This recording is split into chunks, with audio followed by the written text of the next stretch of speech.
7plus TV.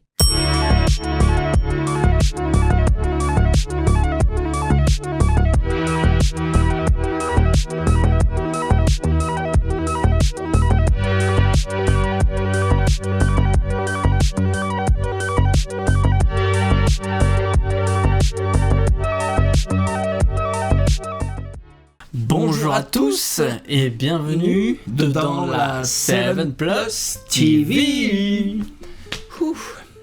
Ce nouveau générique, je m'en remets toujours pas. Hein. Du lourd, hein. Alors aujourd'hui, on va continuer sur notre petite lancée de nous présenter nos vieilles pelles. Ouais, les instruments de Prague Ouais. numéro 2. On remonte un petit peu plus loin cette fois et on part sur de la 7 cordes aujourd'hui. Voilà, duel des anciennes. Pas, ouais, si, notre adolescence guitaristique, Ouais, peut-être c'est un peu. ça, pas les tout débuts, mais les débuts quand même, quoi. Voilà, donc on parle d'un temps où le budget n'est pas forcément au max. Un temps où on fait beaucoup d'upgrades sur des instruments pas forcément chers. Voilà, upgrade qu'on planifie dans le temps. Ce qui permet, bon, au moins, ça permet de construire une relation de confiance avec son luthier, tout ça. Puis ça va nous permettre de parler un petit peu d'upgrade de guitare, qu'est-ce qu'on change en général sur nos grattes, on en a pas trop parlé, on pourra peut-être faire une vidéo dessus un jour même. Aussi, mais voilà, voir la différence avec la vidéo précédente où c'était des instruments un peu plus haut de gamme, où vous arrivez, il n'y a rien à changer, comme on vous disait, voilà. Et bah écoute, on va commencer tout de suite, je vais vous présenter une petite rareté, les amis. Je t'en prie. J'ai prénommé, dénommé, susnommé une BC Rich du temps de BC Rich. On dirait le vieux, tu sais, genre une Fender du temps de CB. Quand Léo Fender il était encore Master Builder à l'atelier. Et non, donc là, on était sur de la guitare extrêmement bas de gamme. D'ailleurs, je sais pas, ça valait 300, 350 euros, 400 euros max, 500 euros max. Mais avec des formes, voilà, extrêmement reconnaissables. Tout à fait. Pour ne pas dire stylé. Et donc quoi, ouais, cordes traversantes. À la base, c'était des micros passifs, bien évidemment, pour ce prix-là. À la base, c'était pas des mécas bloquantes pour ce prix-là. Ni le scie aussi a été changé, même si ça se voit moins. Ce qu'on vous disait donc, l'époque où on changeait à peu près tout sur une guitare. Pareil, donc il y a eu la défense pour mettre le fameux kit de MG qui à l'époque faisait la loi. La classique. Qui fait toujours la loi d'ailleurs. Le chevalet pas changé parce que bon, allez, finalement il fonctionne. Il valait quoi les micros d'origine? Ah ouais, en plus ils avaient des noms, mais ils avaient des noms genre... tu sais, genre en grave, c'était genre le Mafia ou le Fatas, je sais pas quoi. C'était des noms comme ça qui donnaient envie d'acheter l'instrument tout simplement. Et voilà, donc quitte à... Là, parce que c'était pas la première où je changeais un peu tout, là je me suis même lâché sur les boutons et un petit sticker de bon goût. Il faut savoir qu'il y a la sangle est assortie au sticker, évidemment, on est sur une thématique noir-orange. Voilà. Alors par contre, évidemment, on est sur un talon 1950. 1950, cette corde, ça fait bizarre. Ouais, voilà. Et 24 cases. Petite frette. Ouais, c'est ce que je remarquais, les frettes sont vachement fines, elle épasse très peu, ça donne une impression de manche vraiment très plat. Ouais, peut-être qu'elle est plutôt jeune, enfin elle a dû être, tu vois, doit être un peu usée, il y a eu une planif simple, et du coup c'est vrai qu'il y a plus beaucoup de matière. Mais à part ça, c'est un instrument qui joue très bien. Où est-ce qu'on la branchera peut-être? Je sais pas. Ouais, en fin de vidéo, peut-être, hein. Mais le manche est étonnamment jouable, parce que j'ai eu d'autres cette corde, et en plus pour ce prix-là, c'était une de celles... Ouais, les cordes sont vraiment très basses, elle est vraiment très très bien réglée. Ouais, mais ça aussi, tu vois, c'est qu'elle a dû passer 10 fois chez... Quand ça passe 10 fois chez le même luthier, à la fin il la connaît par cœur et t'as vraiment les bons réglages. C'est ça. Mais bon, Monsieur Artige, tu nous manques quand même. Ouais, quoique... Je sais pas, les circonstances de l'achat, l'histoire... C'est vrai, alors excellente question néanmoins. Quand on fera la présentation des sets, vous verrez que j'ai commencé par une, entre guillemets, mais je vous l'avais peut-être déjà raconté, un truc fancy dans le sens où il y avait un Floyd et où c'était pas génial, pour Prague. Donc j'ai vite rebondi sur un instrument de praque plus rustique, c'est-à-dire chevalet fixe. C'était genre une LTD, comme ça. Ouais. Et donc à l'époque de mon groupe de variétés, etc., au début je faisais que de la guitare et mon pote il faisait que chanter, mais au fur et à mesure du temps, on commençait à s'échanger les rôles. Et donc je me suis dit, je vais lui trouver une 7 cordes en fait. Okay. Et donc comme moi j'avais une LTD noire, vous la verrez un jour, donc je vous en parlais avec un peu de thématique noire et rouge, voilà, j'ai fait une autre noire et orange, et on avait la DA de la scène. Et puis en plus voilà, ça avait son petit style quoi, c'était pas une forme courante. Et donc voilà, il y avait autant d'impact sonore que visuel, dirons-nous. Il faut pas négliger voilà, toutes les données de la prestation scénique. Et voilà, et puis je te dis, parce que oui, je l'ai pas acheté neuf, hein, je l'ai acheté d'occasion sur Zcash, donc... Il y a combien d'années à peu près ? Ah ouais, là on est... Ouais, il y a 15 ans quoi. Ah ouais, ok, ouais. Un truc comme ça, il y a une petite quinzaine d'années, ouais. Mais donc ces années-là, c'est les années plutôt 2010. Et donc on est aussi au début de la 7 cordes, etc. Et au début, il n'y en a pas encore tant que ça, et donc là, 25-5 c'est la norme. Hein. Faut pas faut comprendre le contexte de l'époque aussi. Et ouais, c'est venu un peu plus tard, le 27 et le 26-5 sur les 7 cordes. Ouais. C'était pas standard au début, quoi, du tout. Non, mais c'est bien parce que avec le duel du jour va nous permettre d'en reparler. Mais voilà, je sais pas quoi vous dire, si vous voyez passer ce genre de choses, faudra prévoir forcément des travaux sur les mechas, parce que c'est un peu toujours les mêmes modifs qu'on fait en fait. Ouais. Ouais, les micros en premier, le SIE toujours parce que c'est pas cher et ça a quand même son importance. Ouais. Les mechas. Ouais. Et après éventuellement de l'électronique, si tu veux faire des trucs fancy, peut-être le chevalet des fois, mais là s'il fait le café, franchement... Ouais, en fait tu vois bien, en plus tu sais, c'est usiné bien et simple. Et ouais, Ibanez ils ont des bridges similaires sur certaines. Et mais... Ouais. Alors on sent que c'est pas du titane de qualité aéronautique, mais à part ça, le design est bon. Bah, il est en bon état pour l'âge qu'il a. C'est vrai. Il est pas rouillé, il a pas un pet. Il brille. Ouais, c'est vrai qu'il quelque part il est mieux que t'as raison, les frettes. Tu vas voir, mes pontées individuelles, ils ont pas la même gueule. Ah ouais. Bah après, du coup, elle a pas été tellement jouée. Parce qu'évidemment, dès que t'as des... Comment dire, 3 mois après, le groupe était fini de toute façon. On connaît. Ouais. Bref. Et ouais. Ok, on passe... Okay. 25-5 du coup. Ouais, 25-5, ouais. Ok. 24 cases, 25-5, 2 MG, même pas X. Voilà, le kit de base. Ouais, base. Voilà, 3 pauses. Quand même volume tonne du coup, pour une guitare de l'époque. Voilà. Ok. Allez. Bah, je vais passer à la mienne. Que voici. Ah, c'est quand même autre chose déjà. Ah, ça a de la gueule, c'est plus moderne.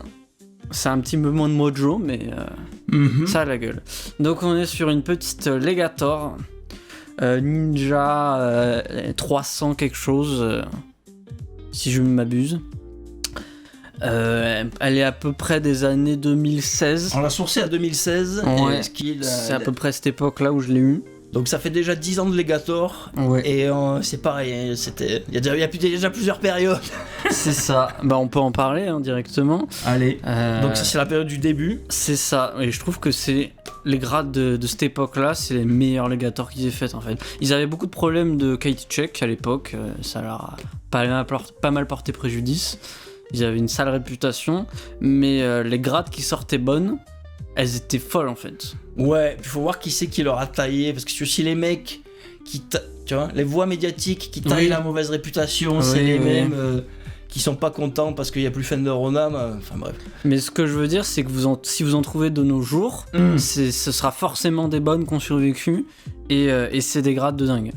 Ouais.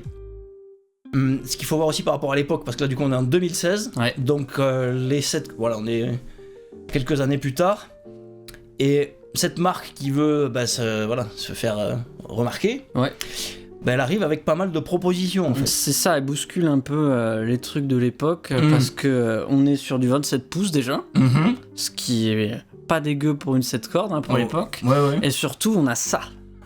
On a un superbe manche traversant avec un très très beau talon, Et ça, à l'époque, voilà, ça n'existait pas ailleurs que chez votre luthier pour très très cher. Ouais. Il fallait vraiment mettre le sou, et maintenant encore de nos jours, hein, si tu veux un beau manche traversant avec un talon bien creusé, ça se cherche, quoi. Ouais. Et donc là, les mecs débarquent en disant, voilà, à partir de maintenant, guitare d'usine, le talon, c'est ça. Il faut comprendre que c'est des grattes qui étaient à moins de 1 000 $. Voilà, ça à l'époque, ça sortait à 700 $. Le dollar était pas aussi haut que maintenant, donc ça devait faire même pas 600 €, quoi. Ouais, il faut voir ce que ça représente, c'est-à-dire... moi, je pense que 700 $, c'était un peu le credo LTD. Donc, ils arrivent sur le créneau LTD, c'est quoi la valeur ajoutée ? La tête, tu vois, avec en plus le plaquage de tête, parce qu'il y a un petit vénir. Voilà, vénir avec le plaquage de tête aussi. Un petit peu. Micro passif. Alors là, t'as mis des caches micro. Peut-être on aura l'occasion. C'est pas les caches micro d'origine. Non, j'ai changé les micros, mais j'ai récemment aussi ajouté des petits caches micro pour faire joli. Imprimé en 3D. Ouais, auprès d'un jeune ingénieur qui monte au fond de son atelier. Mais ouais, très très très bonne gratte de l'époque que je regrette pas du tout d'avoir acheté à l'époque. Ah ouais, tiens, qui voulait parce qu'il y a le souci aussi, tu vois, des dots avec. Ouais, c'est ça. Encerclés. Les dots qui sont dans les graves, côté grave sur la partie la plus grave, et côté aigu sur la partie la plus aiguë. Parce que ça fait juste sens d'avoir les points en bas quand tu joues dans les aigus, quoi. Ouais, mais il y a aussi le petit cerclage de noir, tu vois, c'est le souci du détail. Il y a les dots sur les côtés, bien sûr, aussi. Corde traversante. Ouais, corde traversante, manche 5 plis, noyer érable. Ouais, c'est ça qu'on a dit, ouais, noyer érable et acajou. Ouais, c'est ça, et de l'acajou sur le corps. Avec un petit burl, mais c'est un vénir, quoi. C'est une feuille de papier. Ouais, mais et puis aussi, on voit, parce que, vous voyez, là, tout ça, c'est arrondi, en fait. On voit la diff avec la baie-série, tu sais, tout droit, tout machin, là, le corps est quand même plus travaillé, même là, c'est plus fin. Et, c'est ça, tu vois, que je trouve que Legator a perdu. C'est déjà d'avoir ça à 700 balles. Ouais. Maintenant, le manche traversant chez Legator, il faut au moins mettre 2000, 2005 peut-être, et encore. Et puis les biseaux sur les côtés, quoi. Maintenant, toutes leurs grattes, elles sont carrées. Tous les angles, ils sont vraiment hyper aigus. Et il y a plus ce petit biseautage tout autour, là, ça fait vraiment quali, c'est vraiment très très agréable à avoir en main. Et pourquoi vous avez arrêté... j'arrive plus à parler. Pourquoi vous avez arrêté de faire ça, en fait ? C'était trop bien. Ouais. Cette gratte est folle. Ouais, mais celle-là en plus elle a son finish camo, enfin tu vois elle est sobre. Genre, elle paye pas de mine, tu mets la même en rose fuchsia, tu vois, c'est genre ok ça claque. Là non, mais quand t'apprends à la découvrir. Je crois qu'il la faisait en violet aussi à l'époque. Ouais, on l'a vu passer, il y en a une sur Reverb. Et ouais, donc là. Ouais, parce qu'après qu'est-ce qu'ils ont fait les gâteaux, hein ? Ils ont monté leur prix pour résoudre les problèmes de QC. Et. Comment dire, en proposant moins. Ouais, c'est ça, ils ont enlevé quelques specs, les biseaux, les manches traversants, etc. Ils ont gardé quand même des bons diapasons, etc. Ouais, ils ont affiné la recette un peu. Parce que maintenant, ça, ils te le feraient en 26.5. Ils ont des tables de ouf maintenant. Ouais. Et donc là, après, il y a une troisième époque, on va dire, où ils reproposent un peu plus, mais les tarots n'ont pas baissé. Voilà, aux surprises. Maintenant, chez Legator, on a de la headless 9 cordes. Ça fait mal. Ouais. Et puis ça, c'est aussi, peut-être on voulait présenter un autre jour, mais du coup, 2016, tu me disais, c'est vraiment, ouais, c'est ça, c'est l'époque aussi des premières Josh Travis signatures. Ouais, c'est ça, les 9 cordes que vous avez peut-être vues sur d'autres vidéos, comme celle où on répond à Pascal. Mais ouais, c'est pareil, c'était proposé dans les 1 000 $, quoi. Ouais, c'est ça, je crois que ça sortait à 1000, 1002 max, pas plus. Hein. Et dites-vous, elles sont plus fines que ça. Enfin, ouais, si, il y a des endroits qui sont plus fines que ça. Enfin, ouais, c'était vraiment. Ouais, ça doit être du 3,5, 4, ouais, peut-être 4 cm d'épaisseur, mais comme c'est biseauté, ça rend aspect. Ouais, aux arêtes, aux arêtes, c'est moins que. Alors, anecdote random, j'étais chez un pote luthier l'autre jour, il fabriquait une gratte pour une commande, tu vois, c'était une Les Paul vraiment classico, tu vois, genre le corps, devine combien il faisait d'épaisseur. 45. 6,3. 6 cm. Mais non. C'était une bricasse, donc il va retravailler les côtés, tu vois, mais le centre, il va rester à 6 cm.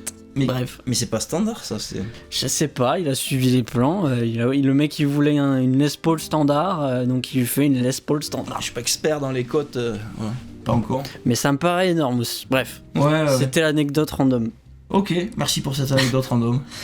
Donc petit renversement de tête, les 7 mecha inline, c'est très sexy. Moi, je milite pour ne pas faire autre chose que du inline en dessous du 8 cordes. C'est pas faux, ça se défend. C'est un point de vue qui se défend. Comme ça, vous avez pas le souci de 3 d'un côté, 4 de l'autre. Ouais. Et quoi ? Et voilà, après, évidemment, les pièces d'origine, elles valaient ce qu'elles valaient. Les mechas, elles faisaient le taf, en vrai, mais c'était pas très... Ouais, mais c'est pareil, genre l'alliage, il faisait un peu cheap et tout. Ouais, c'est ça va, tu vois. Mais même le chevalet, t'as gardé d'origine. Il est pas mal dessiné et tout, mais on sent pareil que voilà, c'est pas du métal aéronautique. Hein. Faut pas... On est sur du ponté individuel, ça se voit pas trop, mais ils sont un peu dégueulasses, quoi. Tant mieux si ça se voit pas trop, alors. Et voilà, les pontés, je les ai gardés. J'ai refait faire l'électronique par mon luthier, chevalet 5 positions, tu sais, les méga switch là. Ouais, putain, c'est pareil, t'as mis des passifs, du coup t'as mis quoi, des BKP? Ouais, j'ai mis des BKP, c'est du Juggernaut et Cold Sweat. C'est la première que j'ai passée en BKP d'ailleurs, parce que c'était ma première 7 cordes. Ouais. Et les mechas, Goto Locking, comme d'hab, je mets ça partout, j'adore. Quoi donc, le petit cache. Et pas d'origine parce que mon luthier m'a perdu mon cache, donc il m'en a refait un en bois. Oui, c'était pour se faire pardonner. C'est ça, du plus bel acabit. Si tu le dis pas, on pense que c'est d'origine. C'est ça rend très très bien. Donc j'aime beaucoup cette gratte, elle est bien réglée, elle est très très chouette. Je confirme. Très agréable. Bon. Donc 700$, plus évidemment tous les frais d'upgrade, etc. Que demande le peuple, hein. Mm-hmm. C'était ma première 7 cordes. C'était ma 3e guitare. Évidemment, j'ai commencé avec une Fender, mes couilles, comment ça s'appelle là, Squire. Une Squire, voilà. Et au bout de la 3e, je me suis dit, putain, j'aimerais bien avoir plus de cordes quand même. Et voilà. Mais c'est bien, parce que t'as eu de la chance de commencer par un bon truc. Hein. Beaucoup de chance. J'aurais pu en avoir une daubée. Aussi, ouais, c'est vrai. Et en plus, des US, tu la renvoies pas, quoi. Ouais. Voilà. C'est sûr. Ouais, parce que c'est un proche à toi qui te l'a ramené ou quoi. C'est ça, j'avais un oncle qui était là-bas. Ok. Et voilà. Bon, clairement, je viens de dire, il n'y a même pas de duel, hein, celle-là, elle gagne très très haut la main. Bah, c'est pas le même. On n'est pas sur les mêmes tarots non plus, quoi. Non, on n'est pas sur les mêmes tarots, on n'est pas sur la même époque. Ouais, puis même moi, il y a eu un côté. Un peu troll, enfin je sais pas si c'est du troll, tu vois, parce que les mecs qui veulent... est-ce que tu vas respecter du vintage à 350 balles, tu vois, de dire genre ok c'était des passifs avant donc j'aurais dû foutre tu vois, des BKP ou des Lundgren super chers. De toute façon déjà à l'époque je savais même pas que ça existait. Mais surtout, finalement moi je la trouve très bien avec ce EMG, tu vois, ça fait cohérent, tu vois, tu vas pas mettre des micros qui valent le prix de la gratte en gros. Et voilà. Bah ouais, on est content avec nos 7 cordes. Ouais, même si je t'avoue que je les joue plus trop. Bon, je la retouche encore de temps en temps celle-là, mais je pense que je la vendrai jamais celle-là. Ah oui, mais je te comprends, mais celle-là, moi, je sais pas si je la vendrai, mais... Tu vois, c'est encore toi, tu vois, parce que 27. Donc ça te change pas trop, mais moi vraiment, quand je repasse sur 25,5, je suis genre... putain, c'est dur. C'est dur plus pour la tension ou pour les sensations de jeu ? Pour les sensations de jeu, ouais. Pour les sensations de jeu. Ah ouais, non, c'est vraiment pas pour la tension ou quoi. Non, parce que t'as vu, il y en a, ils sont super bien réglés et tout. Ça, c'est vraiment pas le problème. Non, c'est juste les habitudes, quoi. Je n'ai eu 25,5, j'ai l'impression que c'est un petit jouet, quoi. Je comprends. Voilou. Voilà. Bah, si vous aussi, vous avez eu vos premières 7 cordes, des trucs un peu extravagants ou ouais, dans les commentaires, là. Il faut commenter, les loulous. Commentez un peu, parlez-vous de vos grattes. Ou de celle que vous préférez, voilà. Celle avec laquelle vous repartez, éventuellement. Et on refera un autre épisode sur d'autres modèles avec un autre thème. Peut-être des 7 cordes, peut-être des 8 cordes, peut-être autre chose. Ouais, non, mais 2 créateurs de contenu face au vide, donc on fait du content avec du rien, bien évidemment. On vous présente nos grattes. Et à très bientôt sur 7 Plus TV. 7 Plus TV.